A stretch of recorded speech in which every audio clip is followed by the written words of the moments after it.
Olá, meus caros amigos, sejam bem-vindos. Conforme prometido, vamos continuar nossos estudos sobre moeda, sistema financeiro. Nós vimos aí na aula anterior como os bancos multiplicam moedas e hoje vamos falar sobre a alavancagem bancária, seus riscos e seus aspectos positivos e negativos. Se você não sabe ainda como os bancos multiplicam moeda, não entendeu esse aspecto, volte ao nosso vídeo anterior, assista lá como os bancos criam moeda, depois volta para cá.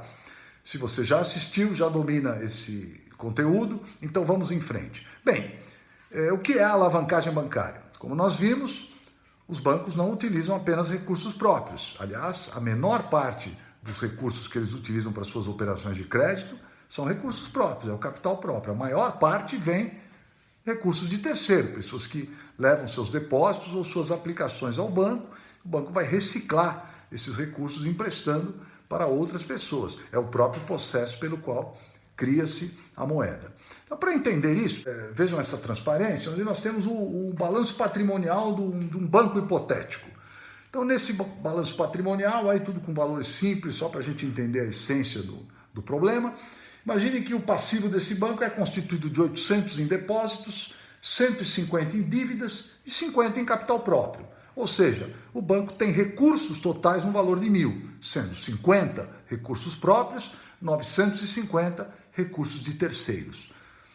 Como o banco utiliza esses 1.000, esse valor de 1.000, digamos que ele mantenha 200 em reserva, então nós já estamos vendo que esse banco trabalha com uma taxa de reserva de 25%, porque ele mantém 1/4 do valor dos depósitos em reservas, ele faz empréstimos no valor de 700 e ele mantém títulos no valor de 100, perfazendo aí, portanto, um ativo total de 1.000.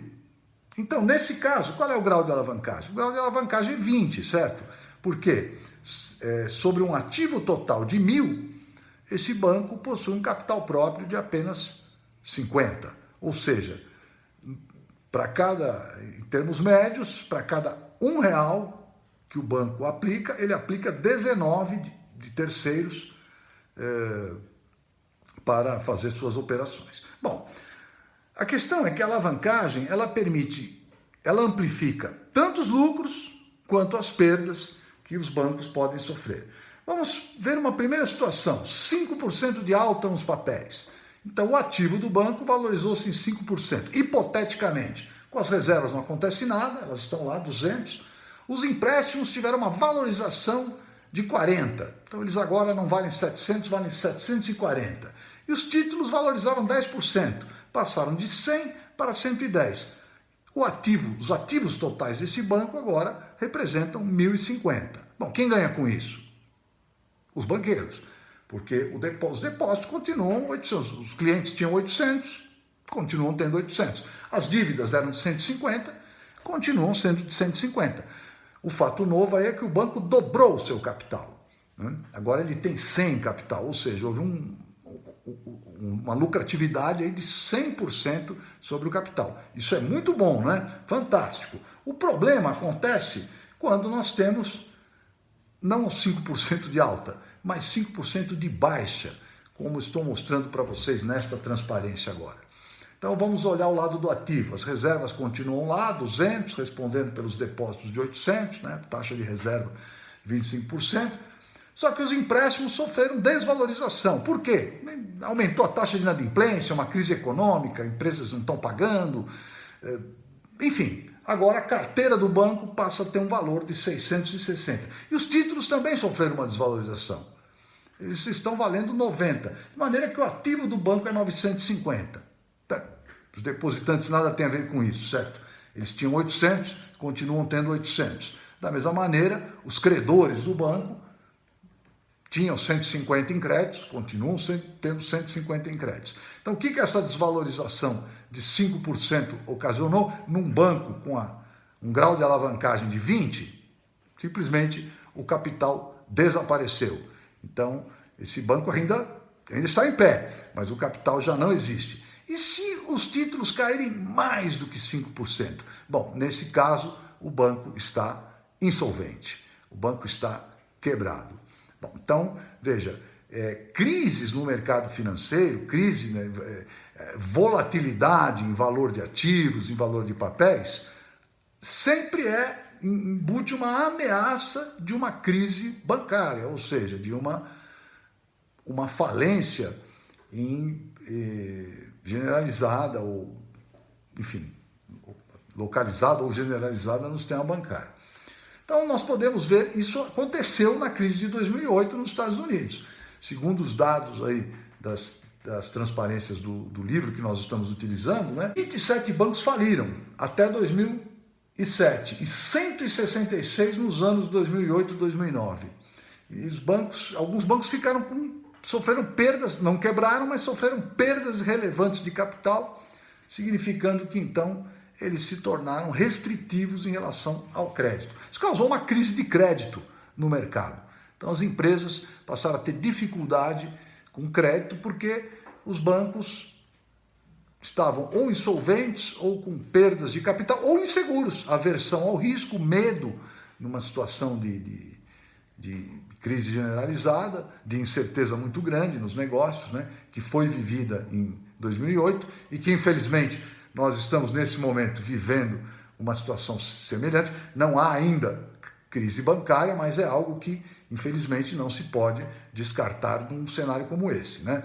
Bom, o que o governo americano respondeu? E todos os governos do mundo respondem numa situação dessa. Aí não tem muito o que fazer. É preciso, de alguma maneira, socorrer esses bancos. Então, normalmente, agora foi anunciado, né, nesta crise aqui, foi anunciado um crédito de 1,5 trilhão de recursos para o Banco Central recomprar papéis dos bancos. Então, os bancos que estão com problemas podem fazer uma venda com cláusula de recompra, por exemplo, uma venda por 90 dias.